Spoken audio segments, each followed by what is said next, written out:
साहिल जिस घर में रहता था, जिस घर में किराए पे रहता था, उसके मकान मालिक इस वक्त हमारे साथ बात करने के लिए मौजूद हैं।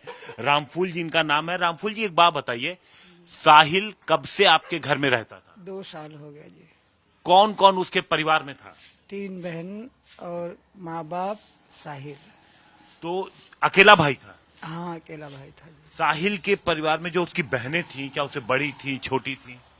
उससे बड़ी थी एक बहन मेरी समझ, और 2 छोटी थी जी। तो घर पे साहिल कब कब आता था, कब जाता था, अगर आपने कभी ध्यान दिया? वो कौन से फ्लोर पे किराए पे रहता था वो? इसी पे रहता था, ये ताला बंद है जी। अच्छा, यही। हाँ जी, अब पूरा परिवार इसी में रहता था। अभी कहाँ है सब लोग? अब यहाँ तो कोई नहीं है जी। कोई नहीं है। हाँ जी। अच्छा, ये बताएं कि साहिल कब जाता था, कब आता था, क्या करता था, आपको कोई जानकारी? जाने आने का तो नहीं पता रहता था, ये बताता था कि मैं एसी फ्रिज का काम करता हूँ। एसी फ्रिज का काम करता हूँ, ये हाँ जी। बताता था। हाँ जी। साहिल कभी ऐसा भी आपको कब पता चला था कि साहिल क्या है, उसका पूरा नाम साहिल खान? आपको शुरू से पता था सारी चीजें? यहाँ तो साहब साहिल के नाम से ही आया था, साहिल के नाम से ही जानते हैं। उसके पिता का नाम? सरफराज है। ये सब जानते थे? हाँ जी। ये सभी लोग जानते थे। हाँ जी। तो ये बताएं कि साहिल कभी ऐसा कर सकता है, कभी उसका व्यवहार कभी कभी इस तरीके का आपको लगा हो? यहाँ तो नहीं किया था साहब कुछ भी, ना किसी से दंगा फसाद किया था, ना हमसे भी किया था। 2 साल बीत गया और ऐसा लगता भी नहीं था कि ऐसा करेगा वो, जैसा किया उन्होंने।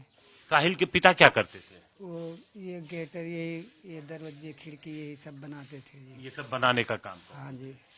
वो भी 2 साल पहले वो कहाँ रहे? जब आए थे तो आपने पूछा था कि आप लोग कहाँ रहते थे? डेयरी से। शाहबाद डेयरी में रहते? हाँ जी। शाहबाद। यही बताए थे, शाहबाद डेयरी में रहता हूँ जी। जब ये वारदात हुई तो उस रात साहिल नहीं आया, इनके फैमिली को कैसे पता लगा? पुलिस आई तब पता लगा? कैसे पता लगा? नहीं, सवेरे तो इनके परिवार को जब वो टीवी में आने लगा था, मोबाइल पे आने लगा था, तब ये बताने लगे।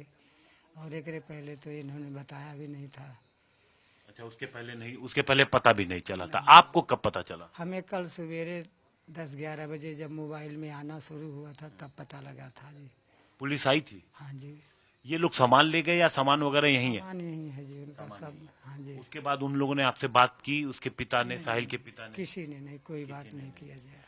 कभी आपने सुना हो किसी लड़की के बारे में, या कभी कोई लड़की यहाँ आई हो? सुना था जी साहब, कभी कोई लड़की आई हो? ना यहाँ आया था कोई लड़की कोई जी। नहीं आई। नहीं आया जी।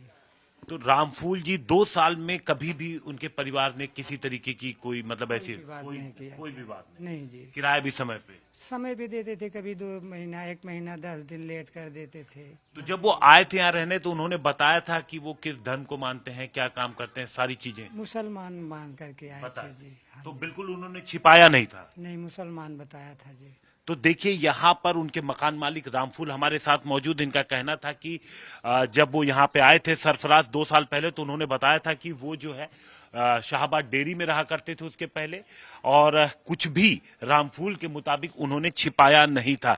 इस कॉलोनी में 2 साल इस सामने वाले मकान में सरफराज अपने एक बेटे साहिल और 3 बेटियों के साथ रहते थे। बताया जा रहा है कि साहिल मैकेनिक का काम करता था, जबकि सरफराज जो उसके पिता हैं वो बढ़ई का काम करते थे, दरवाजा खिड़कियां ये सब बनाने का काम वो किया करते थे।